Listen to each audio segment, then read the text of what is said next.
Another issue was about delivery mechanisms for nuclear weapons.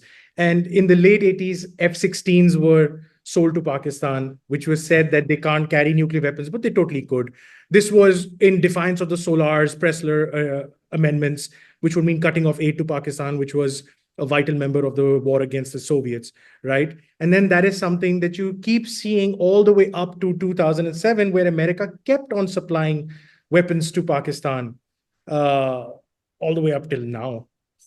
So, I mean, as an as an Indian, I do have my biases over here. It's obviously coming out over here. It's just the you see, I won't disagree with you. I think sometimes American foreign policy is a big puzzle. What I am hopeful for, and I hope you share this feeling, is that the United States needs a much stronger relationship with India. We have a lot, most of our interests are convergent, are compatible. We have vibrant economies. We have, I mean, a lot of ethnic Indians are among our brightest people here in America. And I think it's sad that for so long, we may not have, we weren't adversaries, but we weren't really friends. And I would love to see a much stronger relationship between the United States and India in a number of areas. I think, we both face China. That's a big challenge. hmm, And so the Cold War is over. Let's try and find more mutual interests. I've never been to India. I'd love to go sometime, but I think we have a lot of compatible interests, and I think we could be, much stronger working together than standoffish. Again, the relations were never hostile, but they were at times cold, and I've never been able to understand that. I don't know why, because we have so many things that really are common ground. I mean, you're a democracy, we're a democracy.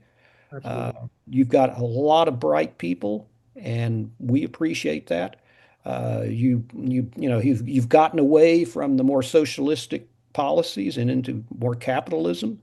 Yeah. I mean, I see, why can't we be even stronger neighbors and friends? And that's my personal view. And I think a lot of people in the United States government share that view. I think there is a bit of a frustration from the Indian side over here because the relationship was on the up and up for the last 2.5, 3 decades, but the recent sort of cozying up a president of the Trump administration with the Pakistani administration over here has ruffled some feathers. In fact, now you know just to conclude, during your time at the CIA when you were operating, what how did the CIA and the top decision makers of American foreign policy at the time think of India as an adversary or as an ally?